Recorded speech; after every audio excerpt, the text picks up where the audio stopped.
What's up, football fans? Epic here, and welcome to Week 5 of 5 plus 5 equals 10. Now this time, we're going to go over our last couple weeks of picks instead of just 1 week, because unfortunately we did not have a video Week 3, so right now I'd like to go back to that and review that to show you guys how we did. And we did awesome, okay? We got 9 out of our 10 picks right. I called it on Mahomes. Called Wentz not doing well in his first game back. Evan Ingram did nothing even though he got hurt. Saints defense did terrible. Browns defense did good. I can't give Zach Ertz the go because 12.2 is below his projected average or his projected total. So unfortunately that's a 9 out of 10. Could be a 10 out of 10, but you know what? I'll take it. And now to Week 4. Alright, so after bringing our percentage up to 70% on the season for our picks, Week 4 brought us down to 62.5 as we only got 4 out of our 10 picks right. I called it on the quarterbacks and the running backs, but I totally whiffed on Amari Cooper. George Kittle had a really nice touchdown, 85 yards. Seahawks defense didn't do much. Texas defense did pretty good. So 4 out of 10. Season average 62.5. It's alright though, because Week 5, we're going to get back in the swing of things. We're going to bring that average right back up there. And without further ado, let's get to it! And the quarterback I'm starting this week is Big Ben Roethlisberger. The Steelers find themselves in a must-win situation, and thankfully, for Big Ben owners, the Steelers play at home, where Ben has historically been a surefire QB1.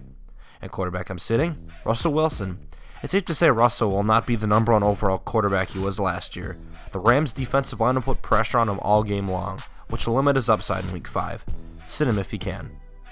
And running back I'm starting is Joe Mixon. Returning from knee surgery, Mixon, a great matchup against the poor Dolphins run defense.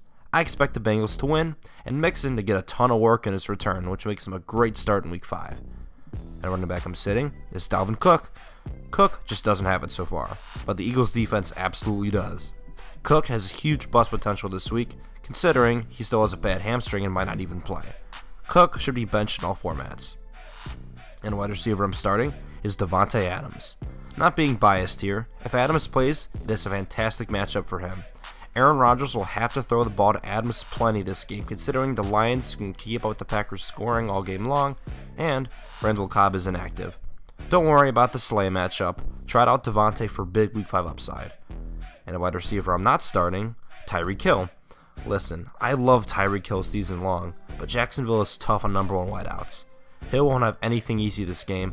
He could very well not even reach 10 fantasy points, and I look for other options if I were you for Week 5. And the tight end I'm starting is Jordan Reed. This matchup is great for Jordan Reed. At New Orleans means shootout for the Redskins, and Reed should be heavily involved in the game plan. Reed has 25 plus fantasy point upside this week and makes for a great start in Week 5.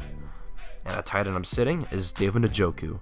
I know you guys need a spot start tight end this week, but Njoku ain't it. Don't be fooled here, the Ravens don't give up touchdowns to tight ends, and this makes Njoku a huge risk, and I will pass on him in Week 5. And the defense I'm starting, I brought this up earlier, but the LA Rams. Seahawks offensive line is about to be brutalized here, as Aaron Donald and Ndamukong Suh will wreak havoc and give you huge upside with just sheer sacks.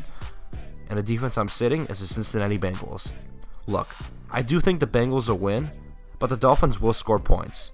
Don't doubt that. The Dolphins will bounce back from Week 4 and give Cincinnati a run for their money. The Bengals defense is good, but ain't as glitzy as you might think, and I'll pass on Cincy in Week 5. And that should do it. Hope you guys enjoyed. If you did, please hit me up with a sub, as we're going to be doing these videos hopefully every week the rest of the season. And if not, obviously I'll say this every video, just give me a quick follow on Twitter if you don't mind. I appreciate it, and you guys can get all your updates on my videos and maybe some extra fantasy advice here and there. And if you guys want to DM me fantasy questions, I'm always open to that. And before we go, let's look at the previous question we had on this channel that I did not get to share with you guys. So let's get to it. And if you guessed a 1971, when was the last time a Week 1 game ended at a tie, you were correct.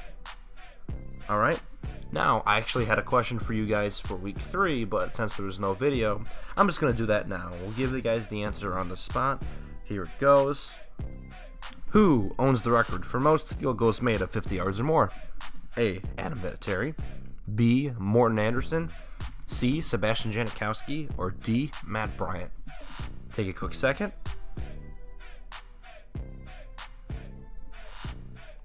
Alright, and if you guessed C, Sebastian Janikowski, you were correct. Janikowski has made 53 50-plus yard field goals in his career, which is absolutely crazy considering the other guys on this list, Vinatieri, Anderson, and Bryant, all have big legs. Anderson played in this league for like 25 years, so that's remarkable. And don't forget, guys, I got a question for you this week. Who's ready? Alright, Tom Brady has more career touchdown passes than what percentage of NFL franchises? A, 25%, B, 30%, C, 20%, or D, 12.5%? You guys will find out next time. Bye now.